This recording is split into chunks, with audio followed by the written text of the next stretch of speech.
আসসালামু আলাইকুম। নবম শ্রেণীর প্রিয় শিক্ষার্থী বন্ধুরা, আজ আমি তোমাদের 2024 সালের নতুন কারিকুলামের গণিত বইয়ের 84 পৃষ্ঠার ফাংশন অফ এক্স এর কিছু মান বের করব। সমীকরণ দেওয়া আছে, যদি function of x equal to 5x cube minus 3x plus 1 হয়, তবে ফাংশন অফ 0, 1, -1 এবং 2 এর মান এবং ঘাতের মান কত তা বের করে দেখাবো। তাহলে আমি শুরু করছি যে যদি function of x equal to 5x cube minus 3x plus 1 হয়, তবে ফাংশন অফ 0 মান বের করব। এই 0 মান বের করলে আমরা জানি 5x এর মান যত, অর্থাৎ ফাংশন অফ x মানে যদি 0 হয় মানে x এর মানটা আমি 0 দেব, আর সংখ্যা সব ঠিক থাকবে। যেমন 5 × 0 কিউব মাইনাস 3 × 0 প্লাস 1, তাহলে ফল হচ্ছে 5 এর সাথে আমি যদি 0 গুণ করি, 0 কিউব করলে 0, 0 যদি আমি গুণ করি তাহলে 0, 5 × 0 মাইনাস 3 × 0 প্লাস 1, 5 এর সাথে আমি 0 গুণ করলে কত, 0, 0, মাইনাস 3 এর 0 গুণ করলে 0 প্লাস 1, 0 মানে 0, তার মানে 1 এর 0 যোগ করলে আর বিয়োগ করলে কত, 1। তাহলে সুতরাং আমরা লিখতে পারি পাওয়ার অফ 0 এর মান 1। তারপরে আমি আরেকটা পাওয়ার অফ 1 আছে, -1 আছে।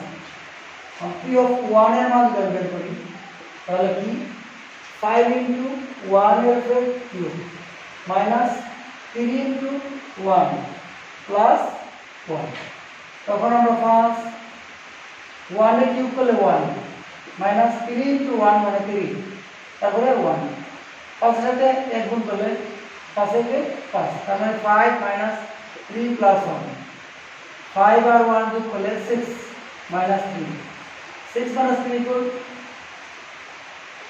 কত, 3। Thank you. তাহলে এখন আমরা পি অফ -1 করতে পারবো, পি অফ 2 করতে পারবো, অর্থাৎ x এর দোকানে আছে দোকানে -1 একবার 2 হবে, তারপর আমরা -1 করি পি অফ -1, পি অফ -1 যদি বের করি তাহলে আমরা জানি 5 × -1 এর কিউব, তারপরে -3 × -1 প্লাস 1। এখন আমরা 5 × -1 এর কিউব করলে কোনো কিছুর পাওয়ার যদি মাইনাস থাকে, অর্থাৎ মাইনাস পাওয়ার আছে, তার মানে চিহ্নটা মাইনাস থাকলে কি হবে, মাইনাস। Thank you.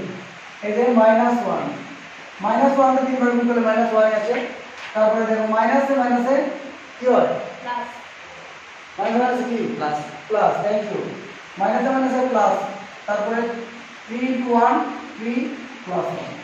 এখন 5 × -1 -5 plus 3 plus 1, -5 plus 4 equal to -1, অর্থাৎ পাওয়ার অফ -1 ইকুয়াল টু -1।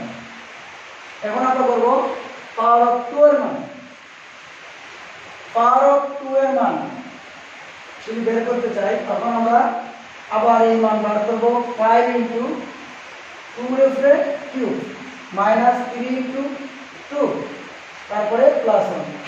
এখন আমরা দেখব 5 × 2 এর কিউব করলে কত হয়, 8, 2 এর কিউব করলে 8, আর মাইনাস 3 × 6 প্লাস 1।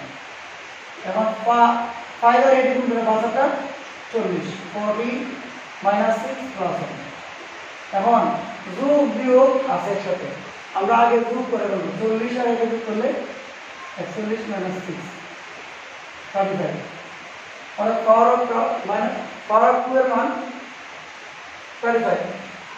এখন রয়েছে বাকি power of half, power of half এর মান বের করতে আমরা দেখো, তাহলে পাওয়ার অফ হাফ, অর্থাৎ যেখানে x আছে এখানে আমরা হাফ বসাবো, যেমন 5 × হাফ, তারপরে কিউব, -3 × হাফ তারপরে প্লাস 1। এখন আমি লিখব 5 ইনটু হাফ, মানে 1 এর 3 বার গুণ করলে 1 হয়, 2 এর কিউব করলে 8 মাইনাস 3/2 প্লাস 1। এখন দেখা যায় আমরা এখানে উপরে 5 ইনটু 1 5 মাইনাস নিচে 8 3/2 সরলের মতো আমরা এখন করব। এখানে লেখা আছে 8 আর 2 লেখা করব, 8 2 এবং 1 লেখা করলে 8। এইটার এইটা বাদ করলে ফর 1 1 রে 5 দ্বারা গুণ করলে 5 ইনটু 1 1 মাইনাস 2 দিয়ে 8 রে ভাগ করলে 4 4 দিয়ে 3 রে গুণ করলে কত 12। আর 8 আর 1 তার নিচে মনে মনে 1 আসে, আমরা 1 ধরে নিই, তার হর হচ্ছে 1 1 দিয়ে 8 কে ভাগ করলে 1 1 দিয়ে 8 রে ভাগ করলে হয় 8 আর 1 দিয়ে 8 রে গুণ করলে 8 এখন আমরা লিখব নিচে হর ঠিক থাকবে। এখন আমরা যোগ আর বিয়োগ থাকলে যোগের কাজটা আগে করি, 8 আর 5 গুণ করলে 13 মাইনাস 12, অর্থাৎ 12 থেকে 12 গেলে 1 আর নিচে আছে 3। এভাবে আমরা এরকম যে কোনো মান থাকলে আমরা সমীকরণে কমন করতে পারি। ধন্যবাদ, সবাই ভালো থাকবেন।